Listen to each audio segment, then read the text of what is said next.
They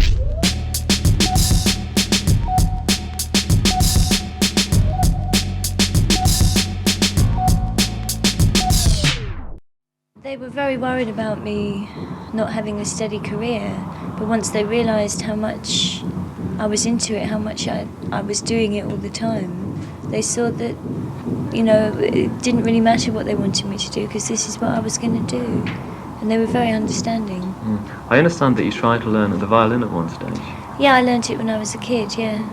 But I didn't like it much. I took a few grades though. So you then took over on piano? Yeah. And you were also interested in Elton John? Yeah, also. I was very much at that time, yeah. Loved his piano playing. When you got a recording contract, I understand that you were given £3,000 by EMI to go away and develop, inverted commas. Well, that isn't exactly what happened, no. We had a contract and that happened to be the advance money that I got. And I was very young at that time and neither of us really felt that I was ready for it. So I carried on training at dancing and singing and doing some pub gigs. It wasn't that they sent me away to develop, really. Did you find that the dancing came naturally, or was it something that you really had to work at?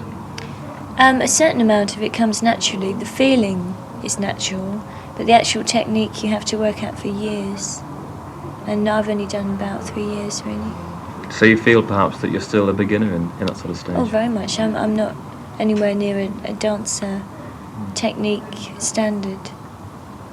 Another quote that I've read, perhaps you can confirm or deny this, was at one stage you weren't too sure about going into music and wanted to do something like being a social worker or whatever. No, I've always been sure about wanting to go into singing and that as a career, but I thought I'd never really have the chance. And so it was also told to me that it was important I had a steady career.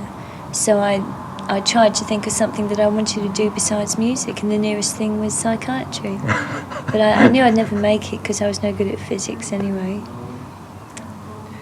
To a Natsat observer, all this has happened very, very quickly, and still been, 19 or 20. It must be very difficult to handle all the stardom and all the pressures that have been heaped on you. The stardom is something that I don't think I'm aware of. There are pressures, but they sort of come up and down, and you just cope with them, really.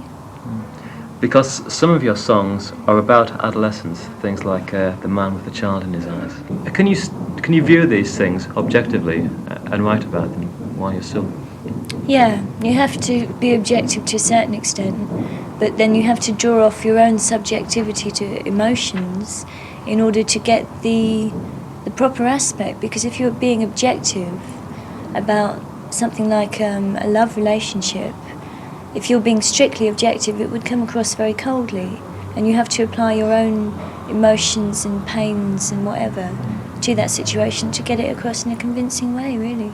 What is it about adolescence that makes you want to write about it? Because there's references to Peter Pan in some of your songs as well, which is the ultimate adolescent symbol, I suppose, not wanting to grow up. I don't write about it that much, actually. There's only really been a couple of songs, and it's not adolescence I'm really writing about, it's childhood, which is much before adolescence. Which leads on to adolescence, then, yeah, isn't it? But childhood is the stage that I think is very important. It's where everyone normally gets screwed up. It's the hardest time of most people's lives.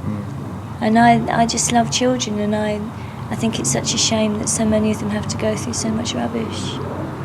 I almost hate to ask you this because it's like the standard question, but do you feel that you've been promoted to an extent as a sex object? Well, this is what everyone says, and it's not a matter of me being promoted as a sex object, it's a matter of really how I project myself. And people will say that if they want to anyway, whether I was clad in a nun's costume or nothing at all. And as long as I'm appreciated as a musician, that's okay. Because sex does play a part in some of your songs. Yeah. But I think there's so much music around today where people are very blatantly talking about sex. I think it's a very open subject now. And I don't think it's particularly shocking or outstanding. If you listen to most recent songwriters' lyrics, they're very intimate. Is your current single, Wow, about orgasm? About an orgasm? Yeah. Well, it could be, I suppose, but that certainly isn't what I thought about it. It's talking about show business, really, saying how there are so many terrible things in the business that you hear about, like people trying to rip you off and actresses sleeping their way up to the top. But although maybe there is all this stuff in the business, you can't destroy that magic. You can't get rid of that incredible rush and feeling that you get when you're up there on the stage, when you're doing that thing. It's amazing.